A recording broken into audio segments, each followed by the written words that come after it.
Rich இருக்குது. அப்புறமேட்டு B12 இதெல்லாம் வந்து நிறைஞ்சிருக்கு. அதனால் நண்டு ரொம்ப ஹெல்த்துக்கு நல்லது. மந்த்லி ஒன்ஸாவது எடுத்துக்கோங்க. இப்போ அது வெந்துட்டு இருக்க கேப்பில் நம்ம வந்து மிக்ஸி ஜாரில் 1 ஸ்பூன் ஜீரகம், 1 ஸ்பூன் சோம்பு, 2 ஸ்பூன் மிளகு, அரை ஸ்பூன் தனியா, கொஞ்சமாக தேங்காய் 3 பல் போல் தேங்காய் ஆட் பண்ணிக்கலாம். ஆட் பண்ணிவிட்டு இதையும் நம்ம ஃபைன் பேஸ்ட்டாக அரைச்சிக்கலாம். இப்போ நண்டு நல்லா வெந்துட்டுருக்கு. இதில் வந்து இதை ஆட் பண்ணிக்கலாம். நம்ம ஆட் பண்ணிவிட்டு தேவையான அளவு தண்ணி ஊற்றிக்கோங்க. உங்களுக்கு கொஞ்சம் கிரேவி மாதிரி வேணால் கொஞ்சம் தண்ணி எக்ஸ்ட்ரா ஆட் பண்ணிக்கோங்க. இல்லாட்டி நல்லா சுண்ட விட்டுக்கோங்க. இப்போ வந்து நம்ம லாஸ்ட்டாக வந்து கொஞ்சமாக தேங்காய் எண்ணெய் ஆட் பண்ணிக்கலாம்.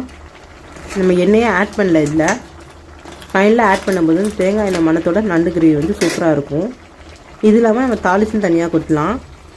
இப்போ தாளிப்புக்கு வந்து தேங்காய் எண்ணெய் ஆட் பண்ணிக்கலாம்.